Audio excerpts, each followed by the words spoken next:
Hello everyone.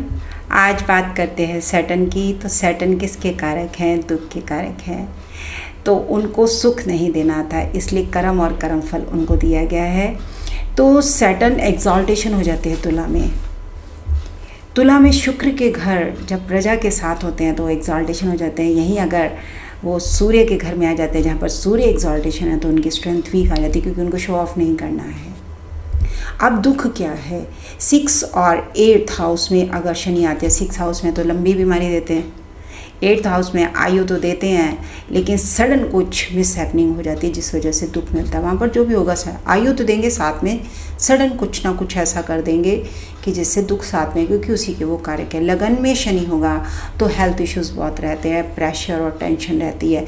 अब लोग इस बात को 7.5 के साथ जोड़ लेते हैं कि मैडम 7.5 है। 7.5 का मतलब चंद्रमा पर अगर शनि ट्रांजिट हो रहे आगे पीछे, अगर दृष्टि संबंध बना रहे तो 7.5 के कारण ऐसा हो रहा है। तो शनि क्या है? दुख है। और दुख हमेशा इंसान को निखारता है, हमेशा। क्योंकि शनि का मतलब आपको मारना नहीं है, आपको निखारना है। वो मैंने बताया था, एक एग्जांपल दी थी कि जब तक इंसान उनकी कंडीशन को नहीं मान लेता, आप लोग झुकते नहीं, उनको झुकाना आता है। इसलिए शनि का जितना भी होगा आप देखिए लिंप करके चलेगा, क्योंकि मैं जानती हूँ ये अहंकार से भरा होगा। सूर्य एग्जॉल्टेशन होगा या सिंह राशि, सिंह लगन होगा, और वो लिंप करके चली इसलिए कि उसने झुकना नहीं सीखा, इसलिए उसके साथ ऐसा हो रहा है। या मैं किसी को व्हील चेयर पर देखती हूँ या सडन मैं प्रेडिक्शन लगाती हूँ कि क्या हुआ होगा इसको, जो पनिशमेंट ऐसी मिली है। अगर क्यों वो तुला के घर में एक्सॉल्टेशन हो जाते हैं कि यहाँ उसने अगर रिलेशन बाहर कहीं बनाया तो डायबिटीज़ हो जाती है। तो क्योंकि तुला वीनस का घर है, वीनस शुक्र है, शुक्र मतलब शुक्राणु, और इलीगल उनकी दृष्टि क्या रहती है, इलीगल रिलेशनशिप ना बनाए जाए तो उस पर दृष्टि संबंध रखता है, उसको पनिशमेंट देते हैं। अब रही बात शनि की, तो शनि के सारे नक्षत्रों में एक ही बात जो मैंने रिसर्च करके देखी है कि शनि का मतलब है आइसोलेशन, चुप हो जाना और ऑब्जर्व करना। ये खास कर मैंने पुष्य नक्षत्र में देखा है कि शनि के जितने नक्षत्र हैं तो वो मैं बहुत चुप रहती हूँ। यहाँ पर तो देखिए काम ही बोलना है, क्योंकि कैमरे के सामने हूँ। अगर मैं लाइव सेशन में हूँ तो भी मेरा काम बोलने का ही है। ऑपोजिट काम दे दिया। उसके बाद जब शनि की महादशा लगी पढ़ना, मैं बोलती नहीं। मेरे को पढ़ना अच्छा लगता है तो मैं पढ़ती हूँ, सुनती हूँ। अब वेद शुरू करे हैं, शास्त्र शुरू करे हैं, तो 18 पुराण हैं हमारे। तो मैं चाहती हूँ कि ईजी जो मुझे समझ आ जाए, इतना जो समझ आ जाए। हम पंडित नहीं बनना है मुझे, लेकिन हाँ अगर लिखा है तो भगवान ने कुछ ना कुछ अच्छी बात इसमें जो लिखी होगी जो हमारे काम आएगी और आगे हम स्टूडेंट्स को वो बताएंगे। तो शनि क्या है कि सिर्फ आपको एक बात कहना चाहते हैं कि झुकने में कोई बुराई नहीं है। जब इंसान का वक्त आ जाता है ख़राब, तो शो ऑफ में ना जाकर आप उस चीज़ को एक्सेप्ट कर लीजिए, यानी सरेंडर कर लीजिए। उसके बाद शनि, सच बताऊं तो बहुत आइसोलेट रहते हैं।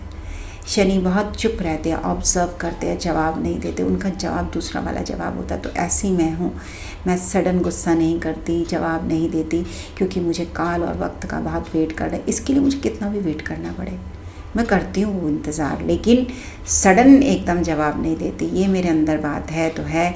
और मेरे अंदर एक और माइनस पॉइंट है, मैं माफ़ नहीं करती। खासकर जो झूठ बोलते हैं वो मेरी डिक्शनरी से ही डिलीट हो जाते हैं। मैं उनको पता भी नहीं चलने देती कि मैं उनके बारे में क्या सोच रही हूँ। अब क्या हम सारा कुछ पढ़ के बैठे हैं। इसका नेगेटिव यही है कि सारा सच पहले से पता है, तो हर किसी के साथ हम जुड़ नहीं सकते जो एस्ट्रोलॉजी में होगा, क्योंकि वो सच जानता है उसके दिमाग में क्या चल रहा है। लेकिन मेरे अंदर जो माइनस पॉइंट है वो यही है, एक तो मुझसे झूठ बर्दाश्त नहीं है, दूसरा मैं माफ़ी मुझसे नहीं होती। जबकि बहुत बड़ी बड़ी बातें कही जाती है, लेकिन वो मेरे ऑरा में नहीं है। तो अभी जब पता चला कि मेरा बेटा MBBS कर रहा है तो मैं ना सच्ची इस मामले में थोड़ी एक डरपोक माँ है, एस्ट्रोलॉजर तो डरपोक नहीं है। हाय इसका बेटा MBBS क्यों कर रहा है, हाय जैसे कोई किसी का घर बन जाता है ना, कहता है हाय इसने घर बना लिया। तो हम लोग क्या है ना कि किसी को देखकर जेलसी, ईर्ष्या और दूसरों के दुख के सुख को ही देखकर हम लोग दुखी होते रहते हैं। दुख का कोई, देखिए मैं तो बहुत खुश होती हूँ किसी का एक बार ऐसा नहीं कि ये पल मेरी लाइफ में नहीं आया, लेकिन सडन मुझे अपनी गलती का रियलाइज़ हो गया और मैंने अपने आप को चेंज कर लिया। तो चेंज, बदलाव, इंसान यानी उसको पा लिया। ये बदलाव ही भगवान को पाना है। मैं भी आप जैसी हूँ, सिंपल आप जैसी हूँ, लेकिन सारे नक्षत्र अगर शनि के हैं तो शनि के हर नक्षत्र को मैंने जिया है। यहाँ पर ऐसे नहीं पहुँच गई हूँ पीछे का। सब पता है क्या करते हैं, मुंह पर बहुत मीठे बनते हैं, उसके बाद पीठ पीछे इतनी बुराई करते हैं। ये रोहिणी नक्षत्र के साथ होगा, ये लिखा हुआ है। सब लॉर्ड फिर शनि आ गया, ये शनि के नक्षत्र की बात है। उसके बाद क्या है कि बड़े बच्चे आते हैं तो बड़ा सच छुपा कर प्यार करते हैं।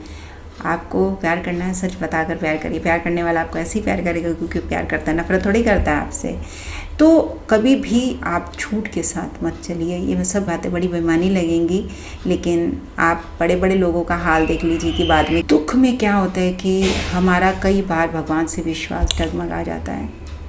लेकिन यही वो पल है जब भगवान पर से आप विश्वास पा लेते हैं। क्योंकि जब मैं बिल्कुल बल हार गई थी तो देखिए भगवान ने एक एस्ट्रोलॉजी का रास्ता खोल दिया मेरे लिए। यहाँ पर जैसे जैसे सत्य पढ़ती गई वैसे वैसे मेरे अंदर पेशेंस, वो अंधकार में जो मैं जी रही थी वो हटता गया। गुरु की महादशा थी 16 साल की और पूरा मैंने स्टडी करी एस्ट्रोलॉजी की, लेकिन ये आर्द्रा नक्षत्र में यू टर्न जब राहु ने लिए तब करी। और जैसे पिक्चर करी यही चार्ट था, यही नक्षत्र, यही किरण बाबा, सब कुछ तो यही था। लेकिन बदला क्या कि मैंने अपना नज़रिया, अपने आप को बदला और पढ़ने बैठ गई। जिस चीज़ का फोबिया था उसको हटा दिया। डर लगता था मुझे पढ़ाई से, और जिस चीज़ का मुझे फियर था उसी को मैंने अपना हथियार बना लिया कि नहीं पढ़ना है, बैठ गई और मैं पढ़ती हूँ। शनि या राहु इसका कोर और वो फियर पैदा कर देता है। मेरे अंदर बहुत फियर था और मुझे मेरा असेंडेंट लॉर्ड क्योंकि राहु के आगे है तो हाथ पैर मेरे शिवर करने लग जाते, पैनिक अटैक्स आते हैं। ये लिखा जब शास्त्रों में, तो आज वही किरण बाबा जो डंके की चोट पे सच बोलते, बिल्कुल नहीं डरती। और ये क्या है, बदलाव है। और यही बदलाव शनि मेरे अंदर लाना चाहते थे, लेकिन मैं पढ़ के ला पाई। मतलब मुझे कोई पहले कह दे तो मैं नहीं ला पाऊँगी, मैं पढ़ के इसलिए लाई। उसके बाद मैंने रिसर्च करी, ये बदलाव फिर आया। अगर आप बहुत सच बोलते हो तो दुनिया आपके बिल्कुल खिलाफ होगी। आप देख लीजिए, कोई सब्सक्राइब नहीं करता, कोई शेयर नहीं करता वीडियो को, कोई मुझे लाइक नहीं करता। ऐसे नहीं मेरे बहुत फॉलोअर्स हैं या बहुत लोग मुझे लाइक करते हैं, ऐसा कुछ भी नहीं है, क्योंकि सच को कोई लाइक नहीं करता। और ये मेरे क्लाइंट्स ही आके बताते हैं कि मैडम इतना सच आप बताते हो तो आपको कोई पसंद नहीं करता। लेकिन मैं फिर भी नहीं डरती या अपनी लीक से हटती कि नहीं मुझे सच ही बताना है, क्योंकि ये सच मैंने नहीं लिखा हुआ। हाँ, पर रोल मुझे मिला हुआ मैसेंजर का कि मुझे ये मैसेज आपको देना। अगर वो बुराई मेरे हिस्से भगवान ने लिखी हुई है तो मुझे सरेंडर करना है शनि के आगे। और ये मैं कब का कर चुकी हूँ, 22 दिसंबर 2022। मुझे डेट भी याद है, तीसरे चरण पे ही सरेंडर कर दिया। जैसे जैसे बढ़ती जाती है अपने आप में बदलाव लाती जाती है। और यही इंसान है जो अपने आप में बदलाव ला देता है, तो शनि उसको सपोर्ट करते हैं। वो कुर्मा अवतार की तरह से सपोर्ट करते हैं, वो पेशेंस को उसको सपोर्ट करते हैं। और आप देख लीजिए, अगर आप में पेशेंस आ गया, अगर आपने सच को अपना लिया, तो खुद ब खुद यही शनि है जो इतना दुख देते हैं, तो आपका इतना बड़ा साम्राज्य स्थापित कर देंगे कि लोग चाहने पर भी इसको हटा नहीं पाएंगे, मिटा नहीं पाएंगे। सिर्फ आपको सच का साथ देना है और पेशेंस रखना है, और एक दिन सच की जीत होगी। अगली बार मिलते हैं एक और सच के साथ, शनि की परीक्षा के साथ। मेरे चैनल को लाइक करें, शेयर करें, सब्सक्राइब करें, डॉक्टर किरण बाबा। अगली बार मिलते हैं एक और भ्रम को तोड़ने के लिए। बाय।